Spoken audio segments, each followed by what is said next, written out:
સુરત શહેરના પાંડેસરાના ભીડભંજન સોસાયટીમાંથી પકડાઈ 1400 કિલો પનીરનો જથ્થો ફેલ આવતા ચકચાર મચી।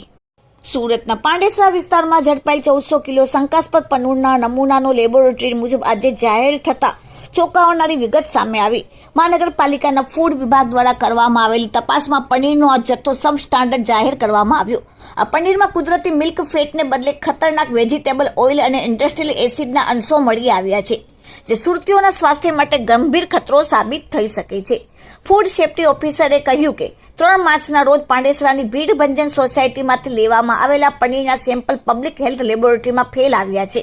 પનીરમાં મિલ્ક ફેટનું પ્રમાણ ખૂબ ઓછું છે, તેના બદલે બીટા સ્ટોરસ્ટેરોલ એટલે કે વેજીટેબલ ઓઇલ, પામોલિવ તેલ મોટા પ્રમાણમાં મળ્યું। આ રિપોર્ટ બાદ હવે તંત્ર દ્વારા કડક કાર્યવાહી કરવામાં આવશે।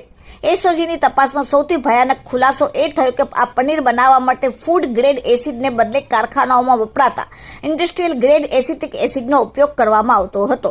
દૂધ ફાડવા માટે લીંબુના ફૂલ અથવા સાઇટ્રિક એસિડ વપરાય છે, પરંતુ ખર્ચ ઘટાડવા માટે આરોપી મહેશ શર્મા કેમિકલ યુક્ત એસિડ વાપરતો હતો। આ એસિડનું સેવન કરવાથી લાંબા ગાળે કિડની ફેલ થાય છે અને આંતરડાના કેન્સર થવાની શક્યતા થાય છે। 25 દિવસ બાદ પનીરના નમૂના ફેલ આવ્યા। 180 થી 220 રૂપિયામાં આરોપી પનીર વેચતો હતો। આટલા સસ્તા ભાવે પનીર મળવું એ જ તેની નકલી હોવાની સૌથી મોટી સાબિતી છે। Bureau report, daily India TV, Surat. Food city officer, Surat મહાનગરપાલિકા। સાહેબ, કઈ જગ્યાએ શું કાર્યવાહી કરાઈ? તારીખ 3/3/2026 ના રોજ અત્રેના એસએમસીના ફૂડ સિટી ઓફિસર અને એસઓજીની સંયુક્ત કામગીરી અંતર્ગત ઠેકાણો ભીડભંજન પાંડેસરા ખાતે શંકાસ્પદ પનીર બનાવવાની ફરિયાદના અનુસંધાનમાં અમે અહીંથી ગયા હતા। કેટલા કિલો પનીર ત્યાંથી ઝડપાયું? 1400 કિલો જેટલો પનીરનો જથ્થો સીઝ કરવામાં આવેલો છે।